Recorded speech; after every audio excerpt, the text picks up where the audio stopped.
사람이 자기 자신을 아는 것이 참 중요합니다. 철학자 소크라테스가 그랬다잖아요. 너 자신을 알라 그랬다는 것 아니겠습니까? 우리 자신이 어떤 존재인지를 아는 것이 그게 서양 철학의 출발이더라고 하는 거예요. 그런가 하면 동양에서는요, 지피지기면 백전 불태다 이런 말이 있습니다. 적을 아는 것 중요하지요. 적을 알아야 이길 수 있다는 것입니다. 그런데 여러분, 저는 적을 아는 것보다 자기를 아는 것이 더 중요하다 생각합니다. 아무리 적을 잘 안다 할지라도 정작 자기 능력을 모르면 어떻게 되겠습니까? 승리를 장담할 수가 없겠지요. 여러분 보십시오. 우리 자신을 아는 것은 동서고금을 막론하고 이렇게 중요한 것이지요. 그런데 그리스도인들도 마찬가지더라라고 하는 것입니다. 적을 잘 알아야 됩니다.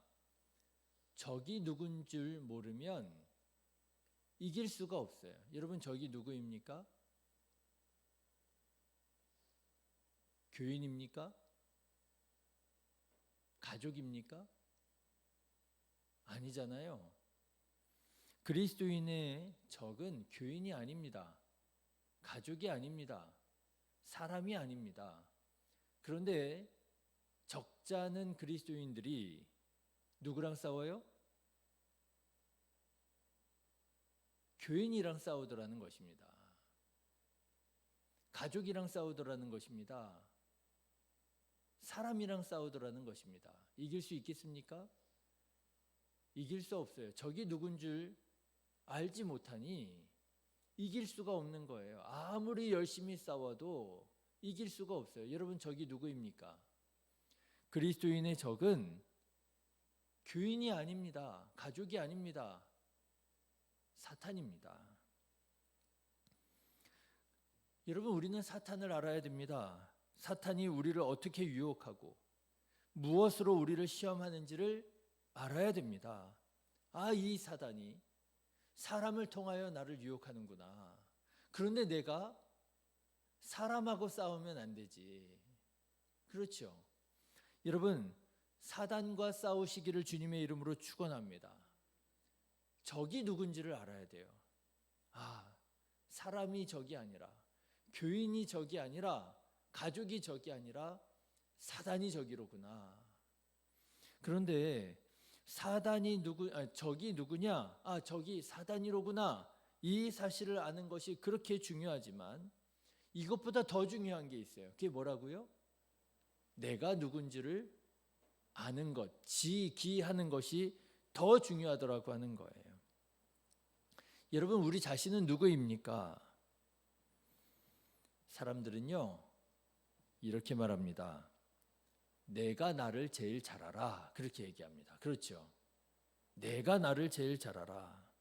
맞습니다. 나만큼 나 자신을 잘 아는 사람이 어디에 있겠습니까?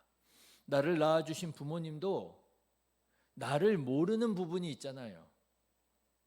그래서 여러분 부모님이랑 얘기하다 보면 그런 기억이 있지 않습니까? 엄마도 나를 잘 모르면서 아빠도 나를 잘 몰라. 나를 이해하지 못해.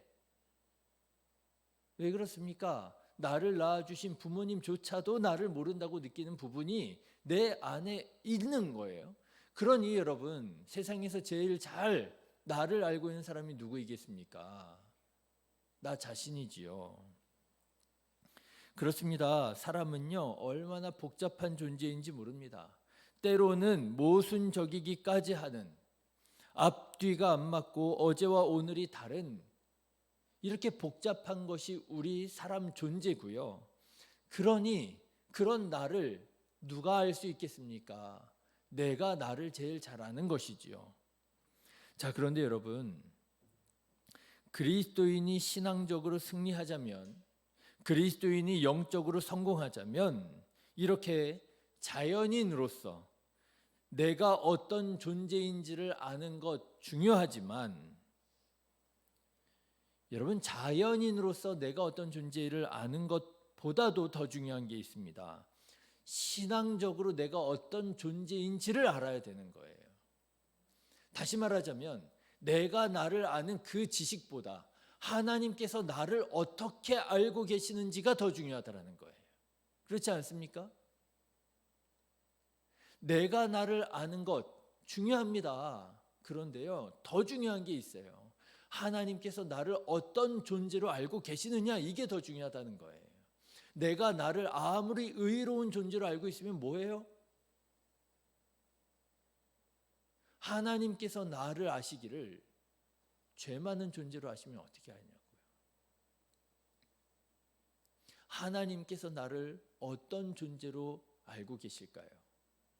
여러분, 그걸 우리가 알아야 되지 않겠습니까?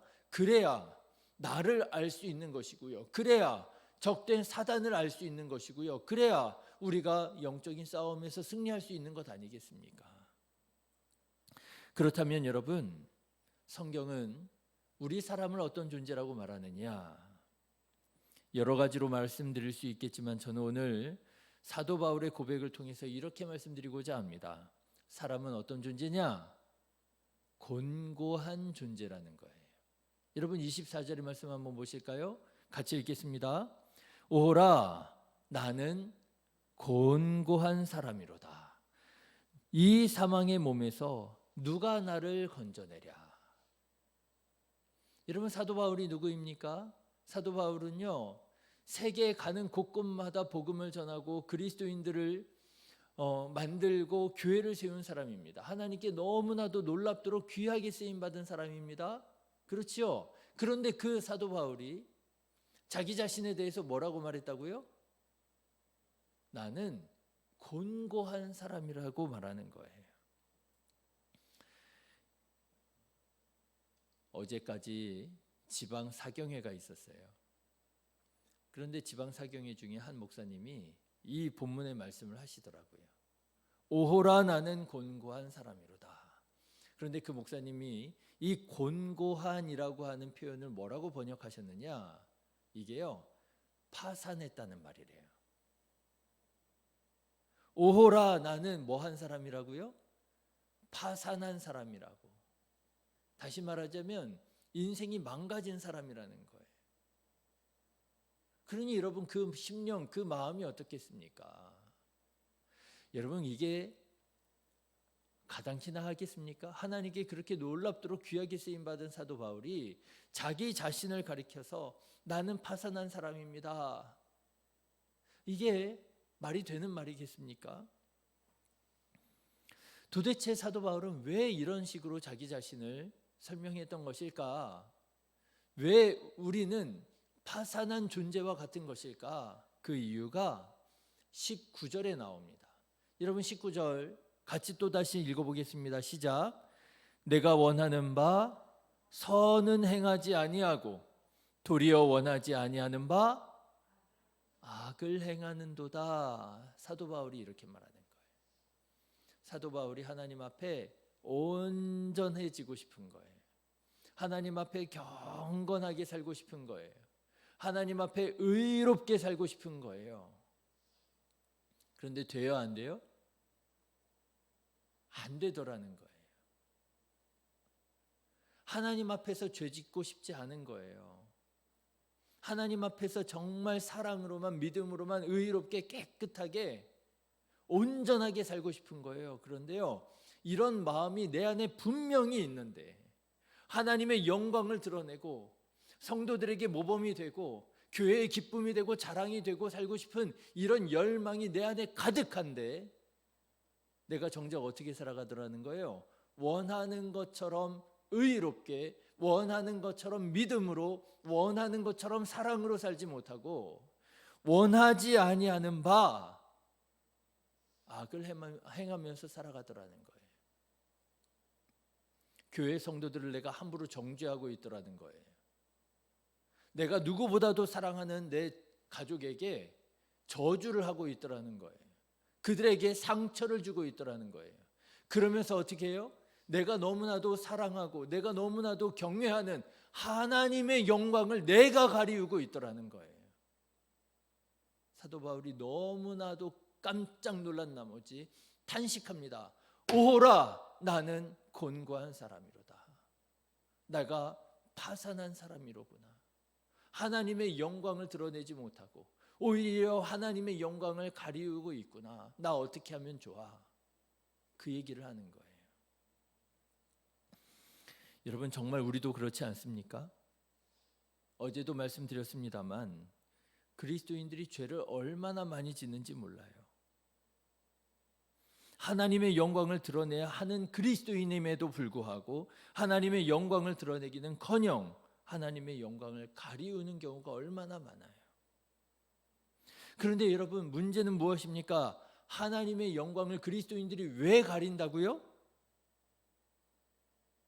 마음이 완악해져 가지고 나 이제 삐뚤어질 테야 그러고 하나님의 영광을 가린다고요? 아니라고요. 그리스도인들이 왜 하나님의 영광을 가리우는가 보면은요, 여러분 보십시오. 그리스도인들 중에서 하나님의 영광을 가리려고 가리는 사람이 없어요. 그리스도인들이 왜 하나님의 영광을 가리느냐? 자기는 그게 하나님의 영광을 드러내는 것인 줄로 알고 하는 것이더라는 거예요. 내가 하는 것이 옳다고 생각하고 하는데 그게 잘못됐더라고 하는 거예요. 이게 하나님의 영광을 드러내는 길이라고 생각하고 하는데 그게 하나님의 영광을 가리우는 일이더라고 하는 거예요. 그러니 여러분, 이게 얼마나 끔찍한 일입니까? 여러분, 탄식하지 않을 수가 있겠습니까? 사도 바울처럼 우리가 탄식할 수밖에 없는 거예요. 나 어떻게 해? 나는 하나님의 영광을 드러내는 일이라고 생각했는데 내가 하나님의 영광을 가리우고 있으니 오호라, 나는 곤고한 사람이로다. 사도 바울이 그랬잖아요. 자기는 예수 믿는 사람들 옥에다 잡아 가두고요, 예수 믿는 사람들이 모이는 교회를 없애는 게 그게 뭐라고요? 하나님의 영광을 드러내는 일이라고 생각했어요. 누구보다도 앞장서서 그 일을 열심히 했어요. 그런데 예수님이 뭐라고 그러셨어요? 주님 누구십니까? 나는 네가 박해하는 예수라. 얼마나 깜짝 놀랐겠어요. 그런데 여러분, 우리가 그렇게 살아가고 있다는 거 아닙니까? 한국 교회의 현 주소를 보십시오. 한국 그리스도인들의 자화상을 한번 보십시오. 어떻습니까? 바라고 원하는 것처럼 하나님의 영광을 드러내고 있습니까? 눈물로 호소하고 기도하는 것처럼 하나님의 영광을 드러내고 있습니까? 빛의 사명, 소금의 사명을 감당하고 있습니까? 그리스도의 향기를 드러내고 있습니까? 그래서 사람들에게 칭송을 받고 사람들이 하나님께 영광을 돌려드리고 있습니까? 아닌 것 같아요. 사람들이 우리 그리스도인들을 보고 교회를 보고 하나님의 영광을 가리우고요, 그리스도인들이 얼마나 싸우는지 몰라요.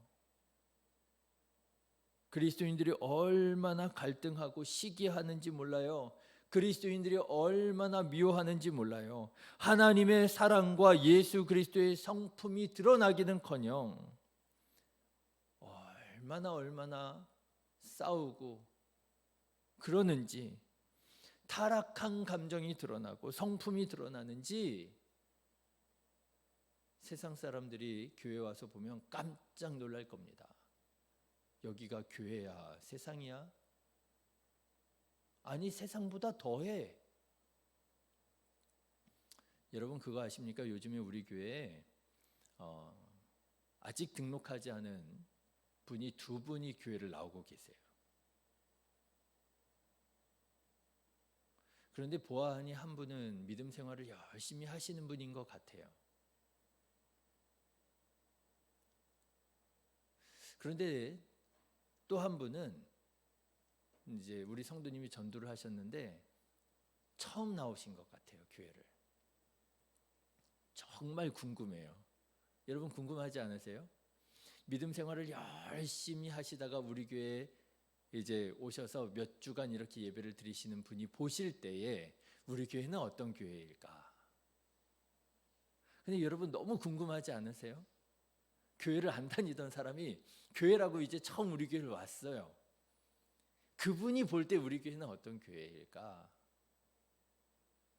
교회를 가보니까, 신의 교회를 가보니까 하나님 살아계시는 게 느껴져. 예배를 드릴 때 은혜가 있고 감동이 있고, 사람들을 만나면 이 사람들이 정말 어떻게 그렇게 선하고 착한지 천사 같아. 할렐루야. 우리 교회 그런 교회 되기를 간절히 원합니다. 그래야 되잖아요. 하나님의 영광을 드러내야 되잖아요. 그게 우리의 간절한 소망이잖아요. 그런데 여러분, 만약에요. 신앙생활 열심히 하시던 분이 어떤 일이 있는지 하여튼 우리 교회를 나오신 것 같아요. 근데 그분이 보니까 교회가 이거 왜 이래? 기도가 죽은 것 같고, 찬양이 죽은 것 같고, 사랑이 맹맹하고, 이게 사랑의 사람이 맞는지 알 수가 없고, 교회라고는 이제 정말 처음 나와본 분이 교회 와서 보니까 뭐야 이거, 세상이랑 다를 바가 없네. 뭔가 나를 이렇게 환영해주고 나를 이해해주고 그런 분위기가 없고, 이게 뭐야 이게. 여러분, 이러면 어떡해요? 우리가 그토록 간절히 바라는 게 하나님의 영광을 드러내는 일인데, 하나님의 영광을 드러내지 못하고 우리 교회가 하나님의 영광을 가리우고 있다면 여러분, 그거 어떻게 해요? 오호라, 나는 공고한 사람이로다. 우리도 이렇게 탄식할 수밖에 없다면 여러분, 그거 정말 큰일 아니겠습니까? 그런데 문제는 뭐냐 하면은요, 우리가 지금 그런 위기 가운데 처해 있는데, 내가 하나님의 영광을 드러내기를 원하는데 원하는 대로 하나님의 영광을 드러내는 게 아니라 원하지 않는 대로 하나님의 영광을 가리우고 있는 경우가 너무너무 많은데, 문제는 뭐냐 하면은요, 우리가 이 사실조차도 모르고 살아가더라고 하는 거예요. 그게 뭐예요? 지기하지 못한다는 거예요. 나를 알지 못한다는 거예요. 내가 지금 잘하고 있다고 착각하고 있다는 거예요. 어떻게 이기겠습니까? 이길 수가 없지요. 그래가지고요, 교회 안에 그 문제가 일어나는 거 아니에요. 교만해지고요, 다른 사람들을 정죄하고요, 자기가 지금 어떤 형편에 있는지 몰라요. 자기가 지금 하나님의 영광을 가리우고 있는지 몰라요. 그래서 예수님께서 베드로에게 그렇게 말씀하셨어요. 베드로가 자기가 예수님을 위하여 열심히 한다고 했거든요. 그런데 예수님이 베드로한테 사탄아, 내 뒤로 물러서라. 너는 나를 넘어지게 하는 자로다. 그렇죠? 여러분, 베드로가 왜 그런 얘기 들었습니까? 베드로가 난 이제부터 삐뚤어질 테야. 나는 이제 하나님 안 믿어. 예수님 가는 곳곳마다 내가 방해할 거야. 그래가지고 예수님이 사탄아 그랬습니까? 아니에요. 베드로가 그 얘기 들었을 때가 언제냐면요, 베드로가 나는 예수님을 위해서 살겠습니다. 예수님이 그런 고초당하는 거 난 볼 수 없습니다. 내가 맡겠습니다. 예수님을 위해서 한다고 했을 때 그때 들었던 말이 사탄아, 내 뒤로 물러서라예요. 이것이 바로 오늘 우리의 현 주소라는 것입니다. 이것이 바로 오늘 우리의 자화상이더라는 것입니다. 내가 파산했구나. 내가 비참한 존재로구나. 내가 원하는 대로 하나님의 영광을 드러내는 게 아니라 하나님 원하지 않는 대로 하나님의 영광을 가리우면서 살아갔구나. 예수님을 내가 핍박했구나. 내가 예수님 가시는 길을 가로막는 장애물이었구나. 내가 사탄이었구나. 사도 바울이 인생의 말년에 고백합니다. 나는 죄인 중에 괴수라.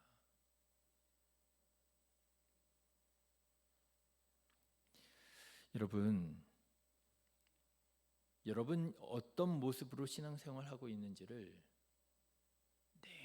냉철하게 바라보실 수 있기를 바랍니다. 우리가 지금 내가 어떤 모습으로 서 있는지 그거 정확하게 아시려면요, 방법이 없어요. 사람은 누구나 다 타고난 배경이 있고 자기만의 상식과 이미 사로잡혀 있는 편견이 있기 때문에 내가 지금 어떤 색깔의 사람인지 못 봅니다. 여러분, 내가 어떤 사람인지를 제대로 아시려면요, 방법은 하나밖에 없어요. 오직 하나님의 말씀으로 나 자신을 비춰보는 방법밖에 없어요. 모든 선입관과 편견 다 벗어버리고 오직 예수님의 말씀, 오직 예수님의 그 얼굴, 오직 예수님의 삶에 나 자신을 비춰볼 때야만 내가 어떤 존재인지 알 수 있어요. 사도 바울이 다메섹 도상에서 예수님 만났잖아요. 누구십니까 예수님? 예수님이 네가 핍박하는 예수라 말씀하셨잖아요.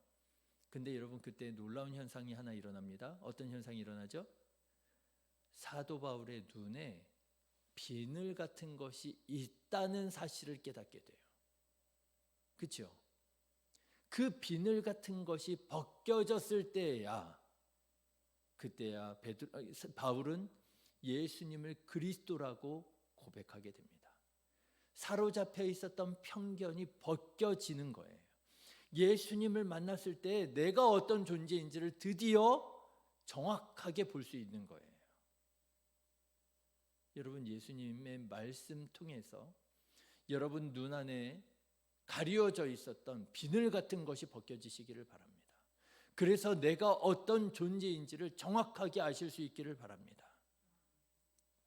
자, 그런데 여러분, 오늘 말씀을 보면은요, 오늘 말씀 이 7장의 말씀은 정말 다 절망적인 말씀이에요. 진짜 탄식하지 않을 수가 없어요. 1절부터 그냥 끝까지 다 절망이에요. 야, 내가 파산했구나, 내가 비참한 존재로구나, 절망뿐이에요. 그런데 여러분, 바로 이 절망, 영적인 절망에서 놀라운 구원이 시작한다는 거 아십니까? 여러분, 오늘 사도 바울의 탄식을 한번 보십시오. 절망뿐인 것 같아요. 그런데 여러분, 이 탄식을 가만 보시면요, 거기에서 구원이 시작됩니다. 자, 여러분, 24절의 말씀 다시 읽을 텐데요, 그 탄식이 어디로 이어지는지 한번 보세요. 24절 다시 같이 읽어보실까요? 시작. 오호라, 나는 곤고한 사람이로다. 이 사망의 몸에서 누가 나를 건져내랴. 이게 뭐예요? 이게 구원이잖아요. 누가 나를 건져내랴. 이게 뭐예요? 메시아 대망이잖아요. 하나님, 나 좀 구원해 주세요. 이게 뭐예요? 이게 기도잖아요. 여러분, 그렇습니다. 아무리 불신앙적이고 아무리 강박한 사람이라 할지라도 자기의 비참한 현실, 내가 곤고한 사람이로구나, 내가 파산한 사람이로구나 라고 하는 사실을 분명하게 말씀 가운데 깨닫게 되면 어떻게 되는 거예요? 하나님을 찾게 되는 거예요. 그게 구원의 시작이잖아요. 여러분, 우리나라 최고 지성인 가운데 한 사람이 이어령 교수입니다. 최고 지성인이었어요. 그런데 그 최고 지성인이 하나님을 인정하지 않았습니다. 그런데 비참한 현실을 깨닫게 됩니다. 어떤 현실이에요? 누구보다도 사랑하는 딸이 죽어가는데 자기가 아무 역할을 못하더라는 거예요. 자기가 사랑하는 딸이 죽어가는데 자기가 아무 역할을 해주지 못하고 있더라는 거예요. 최고의 지성인이 아무 도움을 못 주는 거예요. 얼마나 비참했겠습니까? 그때 뭐가 시작됐어요? 그때 믿음이 시작됐잖아요. 그래서 하나님을 인정하는 사람이 되었잖아요. 그래서 세례받았잖아요.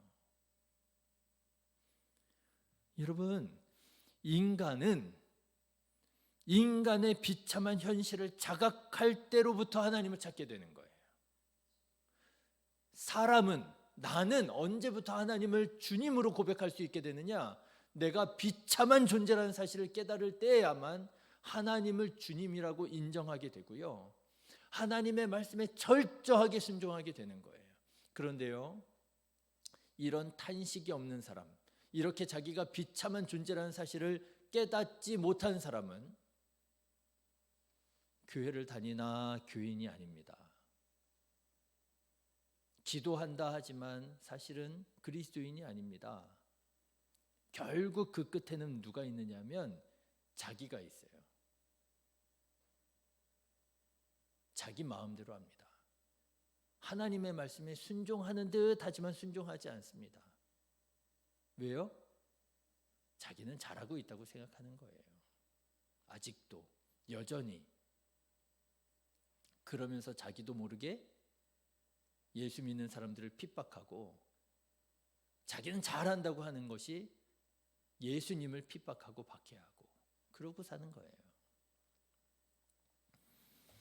여러분, 우리는 비참한 죄인입니다. 우리는 탄식하지 않을 수 없는 비참한 존재입니다. 이것이 우리의 영적인 현실이에요. 이걸 모르시거나 이건 경험해 보지 않으신다면 안 됩니다. 그런데 우리는 또 어떤 존재냐? 이게 전부가 아니에요. 우리는 정말 비참한 존재, 이게 전부가 아니라, 그럼에도 불구하고 우리 이 비참한 우리를 하나님께서 구원하시기 위하여 독생자 예수 그리스도를 보내어 주셔서 하나님의 자녀 삼아 주신 우리는 거룩한 존재이기도 한 거예요. 우리는 불가능의 존재입니다. 그런데 우리는 하나님의 은혜로 말미암아 또한 동시에 어떤 존재예요?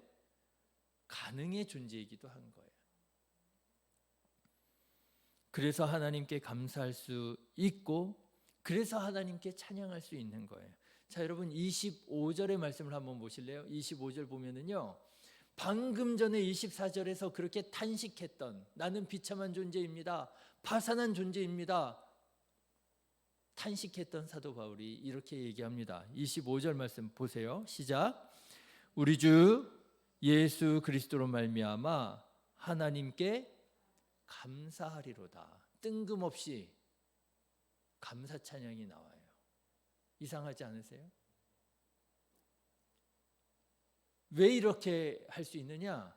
24절은 누구를 탄식하고 있어요? 나를 탄식하고 있어요.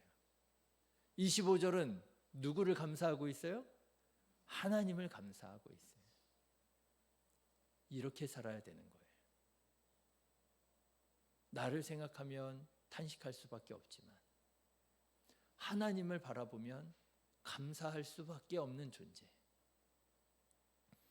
사랑하는 성도 여러분, 이렇게 비참한 우리의 실존 가운데에서도, 나의 한계와 나의 부족함 가운데에서도 여러분 절망하지 마시고 하나님께 감사하며 하나님을 바라보며 우리를 죽기까지 정죄하고 참소하는 모든 사단마귀의 유혹과 시험을 이겨내고 우리로 승리하게 하시는, 우리를 구원에 이르게 하시는 하나님을 바라보며 온전하고 신실한 그리스도인으로 살아가시기를 주님의 이름으로 축원합니다.